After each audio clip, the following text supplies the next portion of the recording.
Good morning, everyone. Today we are going to continue with chapter number 7, Object Oriented Design. Chapter name is Object Oriented Design. In last session, we have seen the introduction regarding object oriented design and characteristics of object oriented design. Then we have seen that Booch method and the notations for the Booch method. Then the example for that class diagram using Booch method. Then we have seen the methodologies provided by the Booch method, that is micro and macro development process for the software production. Then we have seen in last session the Corden Jordan method and the Jacobson method. Today we are going to repeat the session also. Okay, so that Corden Jordan method for the object oriented analysis and object oriented design. So this is only one model that describes static characteristics. Here this method is the combination of, or this method is based upon the information modeling, object oriented programming language, knowledge based system. Here you can see this in diagram, you can see the concept of Corden Jordan, that is object oriented analysis and object oriented design model. In figure you can see that the ER diagram and semantic data modeling and the object oriented programming languages and knowledge based system. These all are the combined into the Corden Jordan model. That means this model is the combination of ER diagram, semantic data modeling, then OOPS and that knowledge based system. Then the Cod and Jordan methodology has its primary strengths in the system analysis. So that method use SOSAS technique. That SOSAS is generally 5 steps, which helps in the system analysis method. So these 5 steps are the subjects, then objects, structures, attributes, and services. So that subject, first step is subjects, that includes data flow diagrams for objects. Then second step is objects. It identifies the classes and the class hierarchies. We have to identify the classes and the class hierarchies. Then the structure. So it breaks down the structure into two types, that are classification structure and the composition structure. That classification structure handles the inheritance connection between the related classes, and the composition structure handles all the other connections among classes. Then fourth step is attributes. Fourth step is attributes. So the attributes identify the properties and association for every instance. For every instance, we have to identify the properties and the association between every instances or objects. Then last step, that is final step, is services. To identify the services, we have to identify the object state and define services for accessing and modifying the state. That means we have to, that final step is, that is services where all the behaviors or the methods for each classes are identified in the services. So these are the 5 steps that Corden order method uses. That is subjects, objects, structures, attributes, services, and these are the all 5 steps. That is SOSAS technique. Then next one is the Cord and Jordan define 4 parts that make up the design part of their methodology. These steps are for system design. First one is problem domain component, then human interaction component, then third one is task management component, and last one is data management component. So these are the 4 steps for system design. Then see the notations used in this method. So first notation is for object oriented analysis class and its objects. This notation is for object oriented analysis class and its objects.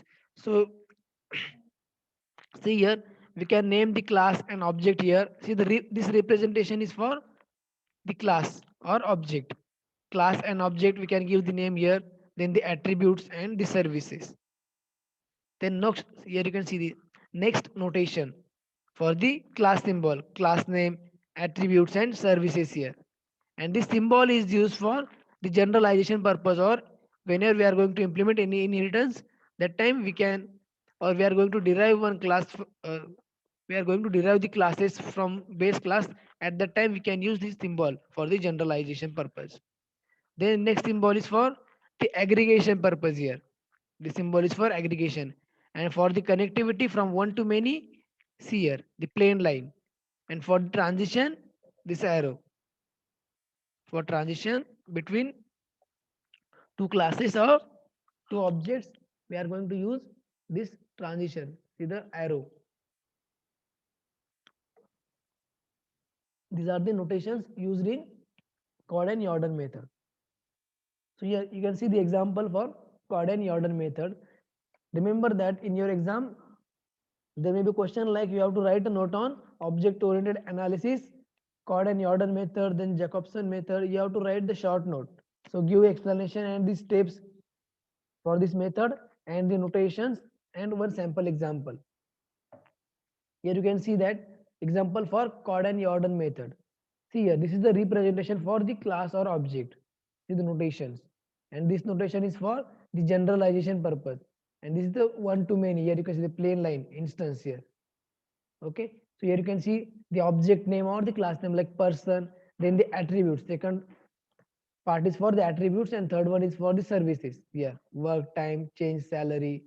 Yeah, this is the object, then the attributes and the services here. And here you can see the another class college consisting the attributes that name, address, phone number and the services higher. So yeah, these are the services and this is the classification or the generalization here. Person class derives two classes, that is person may be principal or the staff. And here this is the instances between these classes or the objects from one to many. One college having many departments. So this is a simple example for Gordon-Jordan method.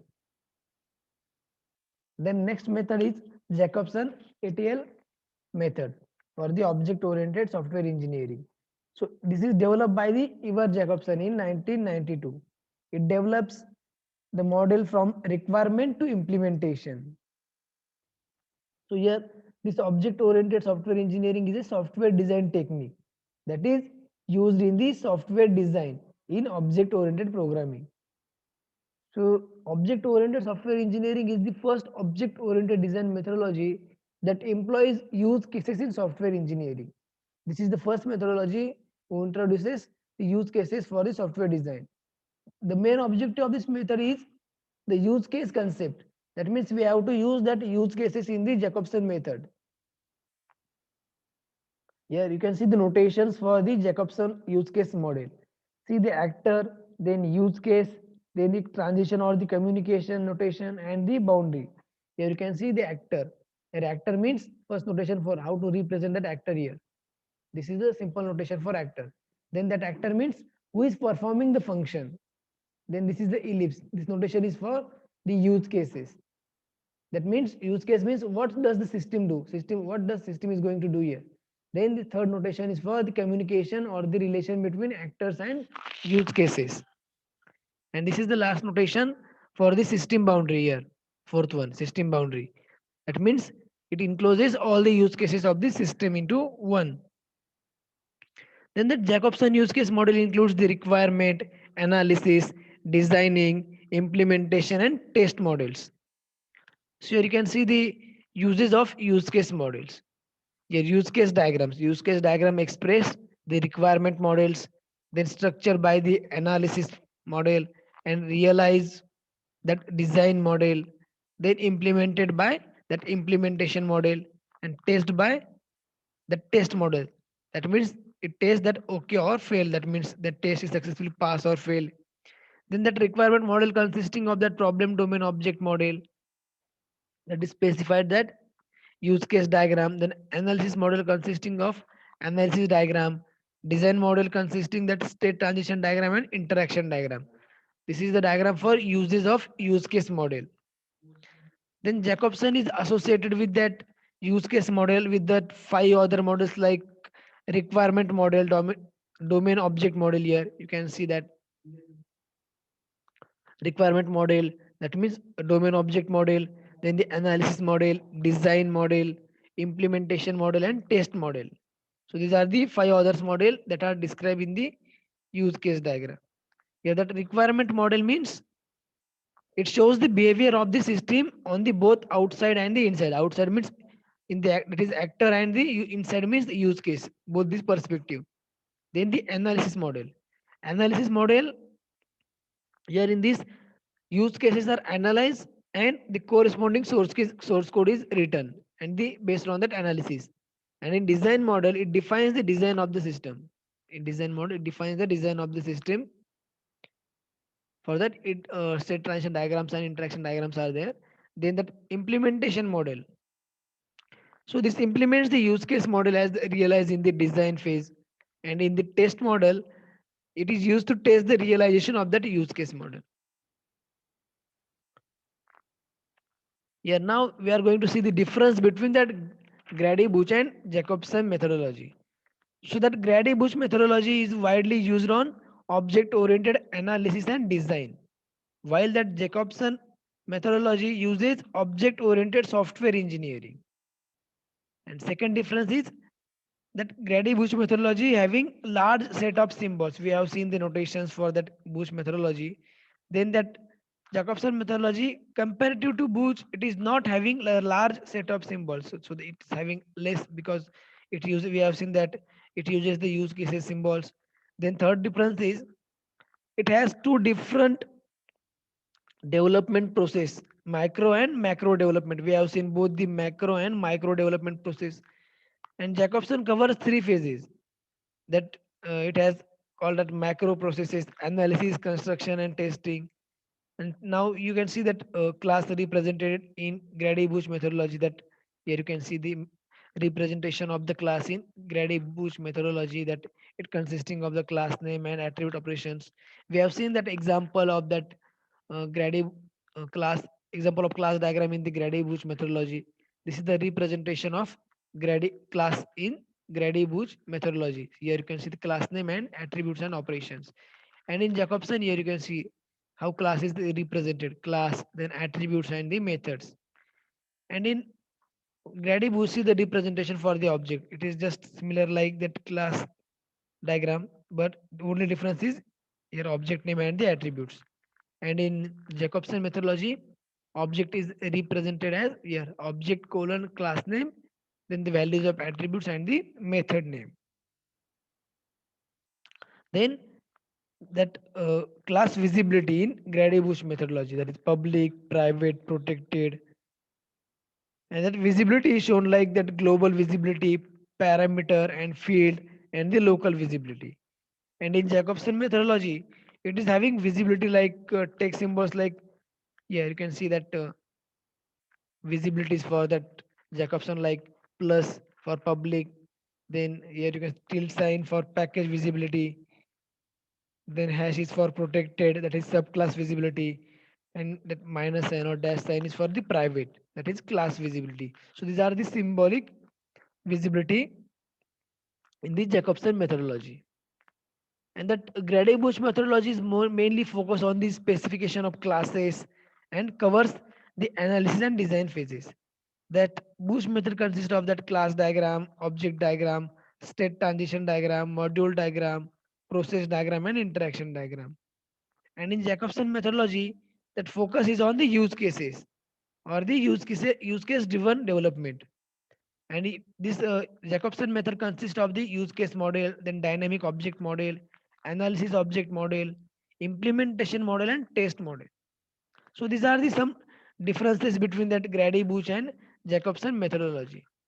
Now we are going to see the Rumbach method, that is for object modeling techniques. So that Rumbach method is for that here you can see that for traditional system analysts, that Rumbach methodology is the closest to the traditional approach to a system analysis and design. And beginners will recognize like familiar symbols and techniques are there. So that Rumbach methodology has its primary strength in object analysis, but it also does an excellent job with that object design. That Rumbach has three deliverables to that object analysis phase, that is the object model, dynamic model, and functional model. So yeah, Rumbach together with the number of colleagues at research development or the department of General Electric develop the method of object modeling technique. that includes analysis, design, and implementation. Here that OMT, that is object modeling technique, consisting of 5 phases, which are executed in iterative manner here. So these 5 phases are analysis phase, system design, object design, coding and implementation, and last phase is testing. So that Rumbach method includes that object modeling technique, that object modeling technique or OMT consisting of these 5 phases. So first one is analysis phase. So in this phase, we understand and model that application and its domain.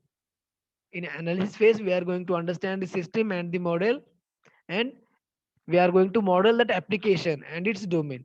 Then second one is system design.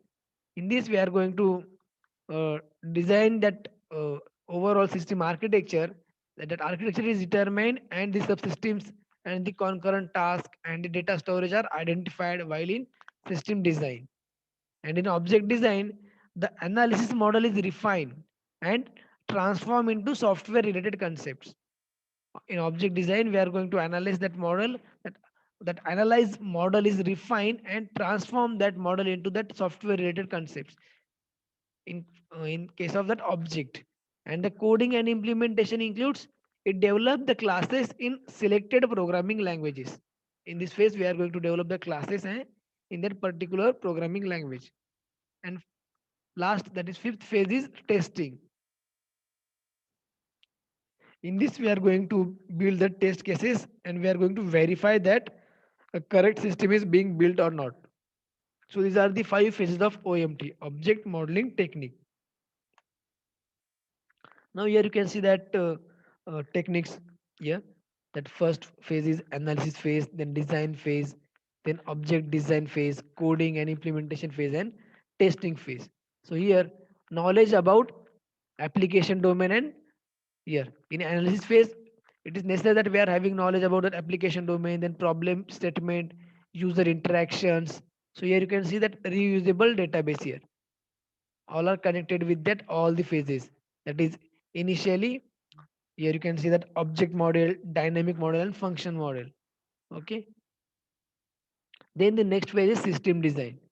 Then here you can see the basic architecture, that basic architecture for the object model, design model, and functional model here. And in third phase, here you can see the object design, that we are going to design the objects based on that analyzed system. Then at the coding phase, we are going to use that particular selected programming language and build that implemented classes or that libraries. And at the last step, testing, we are going to test that source code using that use cases or by that test cases. Okay, these are the phases of object modeling technique. Then that Rumbach OMT categorizes model into 3 sets based on the different views of the system. So we have seen that 3 sets, that object model, dynamic model, and functional model. So we will see one by one. So first one is object model. So that object model shows the static structure of the objects that are involved in the system. That object model shows the static or the fixed structure of that objects that are involved in the system. So that every object has an identity. Identity like it's having name, or that class name, it's having attributes, operations, relationships. Relationships in the sense that association and the aggregations. That is object model. Object model means we are going to that it shows that this model shows the static structure of that object, and that object having some name. Here you can see the notations, like notations for that Rumbach's object model, like if that object is the class or that class is there, then it's having class name, attributes, operations, and their relationships. For that there are some notations are there. Yes, see the notations for class, that this is the represent class representation in the Rumbach's object model. First we will give the class name here, then the attributes and the operations. So see the notations for one to one association, then one to many association, then the specialization and the generalization. This is the field arrow here, field arrowhead is the failure. Here you can see the field arrow is there for the specialization and the generalization. So these are the notations for the object model. Okay, it shows that static structure of the object that are involved in the system. And next model is dynamic model. So this dynamic model, it shows how an object states and relationships changes over time. How that object state is changes and the relationship is changes over time. So this model is very significant for interactive and real time systems where timing requirements are essential. So timing requirements are there. This this is a dynamic model that shows how object status changes from one state to another and their relationships changes. So here a dynamic model includes states, sub or super states, events, activities. See the notations for that dynamic model for the Rambach method here. See the start notation, then the state and the transition. This is the field arrow here. So, so the best example for this method is the state diagram, state transition diagram, or the state chart diagram. That we are going to start the state from this notation. Then here you can join this state at this arrow here. Then the state consisting of the state name, their entry, their events, and their activities. Okay, and this is the transition. We are going to connect that state here by this transition notation. And the third state is, or the third model is functional model. That functional model shows how values are computed. How values are computed without regard for sequencing, decision, or object structure. Then this deals with how the data values are depend on each other and the functions through which they are related. The functional dependencies are shown in the data flow diagram. In functional model, the data dependency or that functional dependencies are shown in the data flow diagram. That functional model has the correspondence to the activities, actions in the state diagram, and the attribute values in an object diagram. This functional model includes process, data store, data flow, and that external entity or that actors. Actors means a source or sink here. There are some notations used by this functional model by Rambach here. You can see the notation for the process. See the ellipse for that process. Then this shape is used for data flow. This is the fill arrow here, data flow. Then for the data store, the plain double line here for this data store. And for external entity, see the rectangle here. So this is the notations.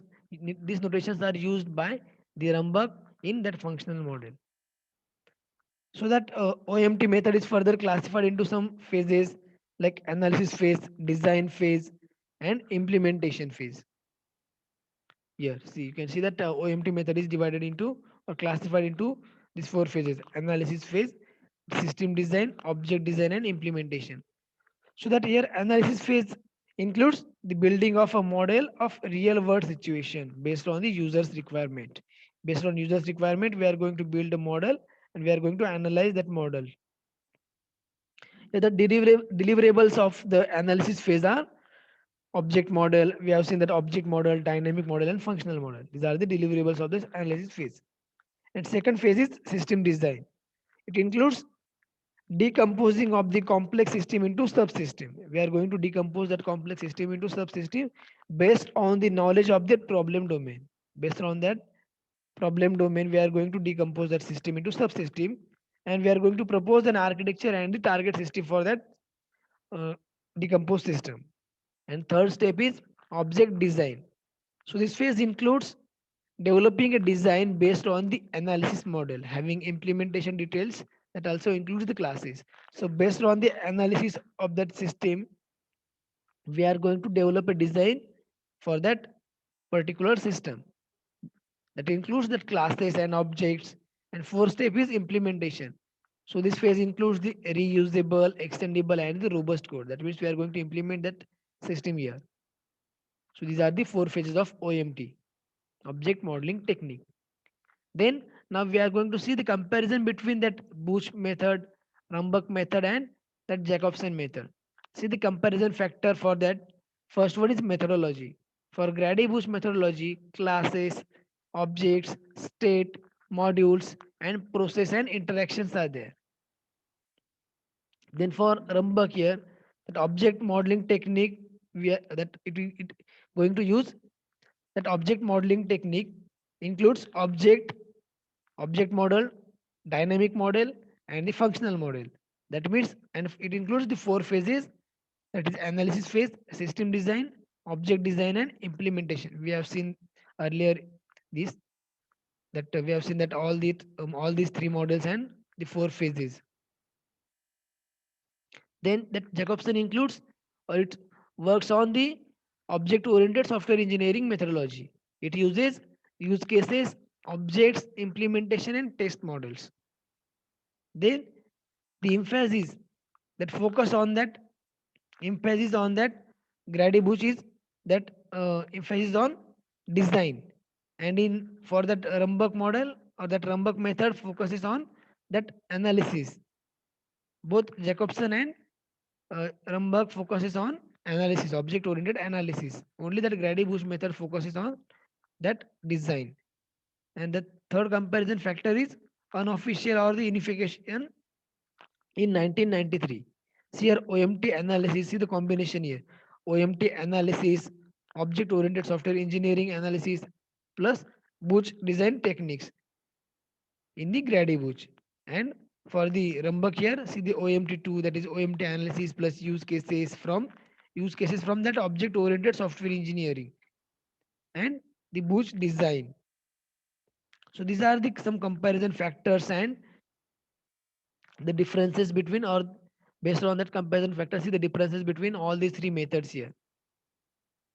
See the official unification for that 1994, that Rumbach joined Buch at rational year. See the differences, that comparison between that all three methods. Okay, so that's it for today's session. We will stop here.